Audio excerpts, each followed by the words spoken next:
Jama'a assalamu alaikum. Wani bawan Allah ne ya ce murna yake yi idan matar shi tana fashin sallah, yani tana jini kenan, saboda ya huta da fitina. To farkon abin da ya ce, salam Mizara, ya kamata ki bani shawara dan Allah. Ni ne na yi aure shekara na ɗaya yanzu da watanni, amma kuma wallahi matana tana da matsalan sha'awa. Aƙalla duk sanda za mu yi sai mun yi minti 40. Do ni ma ina da sha'awa, amma nata ya zo ya damunawa ya shanye. Da ina tunanin zan ishe ta, amma daga baya sai na zo na ga tafi ƙarfi na. Har murna nake yi idan tana al'ada, yani tana fashin sallah ko kuma tana jinin al'ada, saboda a wannan lokacin ne kawai zan huta. Akalla suna yi su awa minti 40 kafin su gama, kuma bayan awa ɗaya za ta nemi a ƙara yin wani kuma minti 40 ɗin. Ya ce to wallahi murna yake yi in tana fashin sallah. So yanzu ya rasa yanda zai yi, gashi kuma ba su taɓa samun matsala a cikin rayuwar aurensu ba in ba wannan ba. To akwai cases irin wannan da yawa wanda za ku ga cewa mata ko namijin ya fi ƙarfin mace ko kuma mace ya fi ƙarfin namiji. A nan ne tattaunawa ya zo kafin ka auri mace, ko da a ce budurwa ce, ko da a ce bazawara ce, ko da a ce mecece, ka yi magana. Tattaunawa yana da amfani. Ka zaunar da ita, wance wane, ni fa fitananne ne, ina iya yi so kaza a rana, bana jin ina gajiya. Ni ma wance, ni ma kaza ga nau'i na, ina da fitina, a'a bani da fitina, a'a zan iya yi so 100, zan iya yi so 10, zan iya yi so 5, zan iya yi so 1, zan iya haƙuri da sauransu. A yayin da miji ya zo ya ce, ko kuma mata tana jin tsoron miji saboda fitinan shi, saboda tun ana yi na marmari abin ya zo ya zama kamar torturing ne, kamar ana gana ma juna azaba, kamar ana gana ma ɗaya azaba. Kaga shi ya ce da yana jin daɗin yin shi, amma yanzu wallahi har murna yake yi.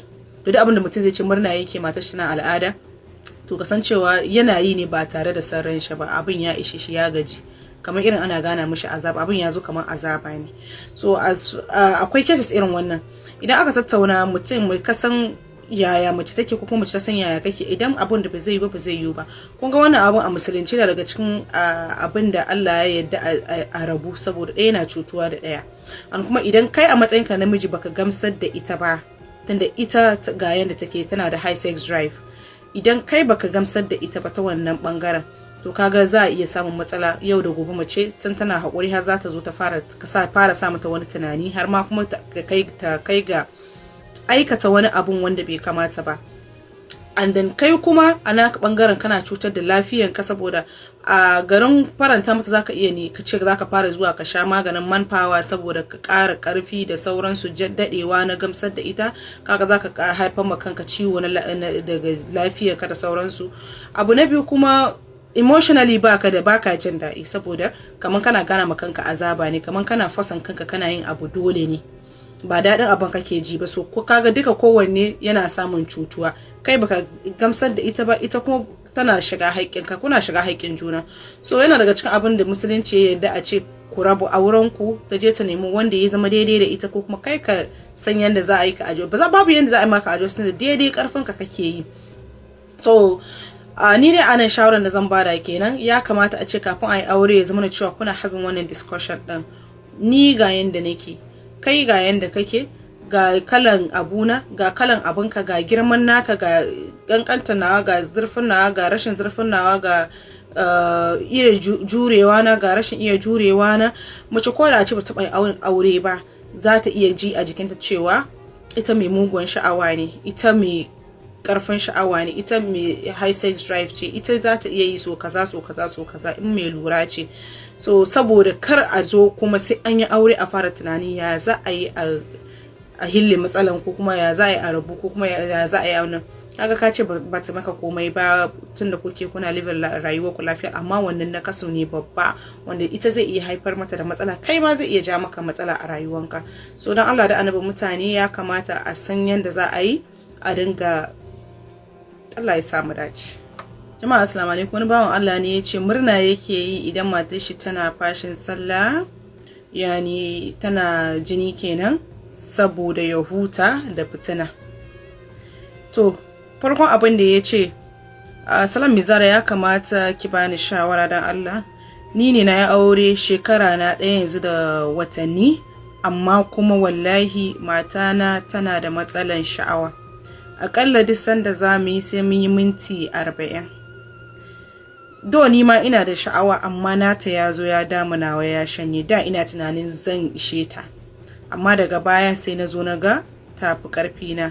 Har murna nake yi idan tana al'ada, yani tana fashin sallah ko kuma tana jinin al'ada, saboda a wannan lokacin ne kawai zan huta. Akalla suna yi su awa minti 40 kafin su gama, kuma bayan awa ɗaya za ta nemi a ƙara yin wani kuma minti 40 ɗin. Ya ce to wallahi murna yake yi in tana fashin sallah. So yanzu ya rasa yanda zai yi, gashi kuma ba su taɓa samun matsala a cikin rayuwar aurensu ba in ba wannan ba. To akwai cases irin wannan da yawa wanda za ku ga cewa mata ko namijin ya fi ƙarfin mace ko kuma mace ya fi ƙarfin namiji.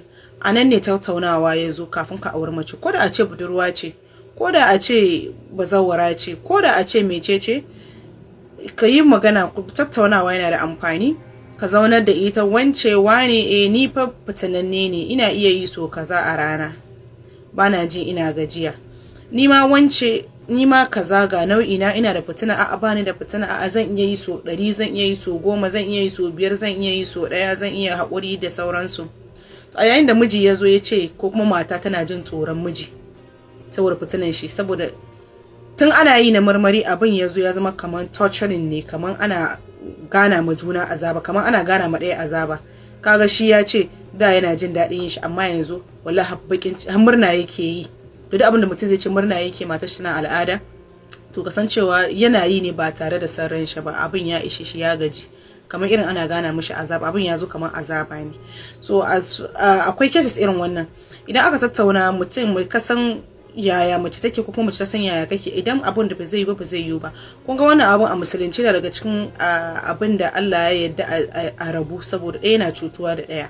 An kuma idan kai a matsayin ka namiji baka gamsar da ita ba, tunda ita ga yanda take, tana da high sex drive, idan kai baka gamsar da ita ba ta wannan bangaren, to kaga za a iya samun matsala. Yau da gobe mace tun tana haƙuri har za ta zo ta fara sa mata wani tunani, har ma kuma ta kai ga aikata wani abun wanda bai kamata ba.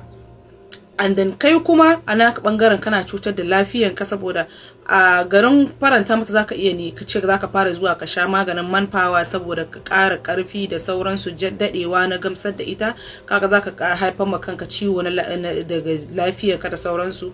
Abu na biyu kuma, emotionally baka jin daɗi, saboda kaman kana gana ma kanka azaba ne, kaman kana fasan kanka kana yin abu dole ne, ba daɗin abin kake ji ba. So kaga duka kowanne yana samun cutuwa. Kai baka gamsar da ita ba, ita kuma tana shiga haƙƙinka, kuna shiga haƙƙin juna. So yana daga cikin abin da musulunci ya yarda a ce ku rabu auren ku, ta je ta nemi wanda ya zama daidai da ita, ko kuma kai ka san yanda za a yi ka ajo. Babu yanda za a yi maka ajo, da daidai karfin ka kake yi. So ni dai anan shawaran da zan bada kenan, ya kamata a ce kafin a yi aure ya zama na cewa kuna having wannan discussion din. Ni ga yanda nake, kai ga yanda kake, ga kalan abuna, ga kalan abunka, ga girman naka, ga kankanta nawa, ga zurfin nawa, ga rashin zurfin nawa, ga iya jurewa na, ga rashin iya jurewa na.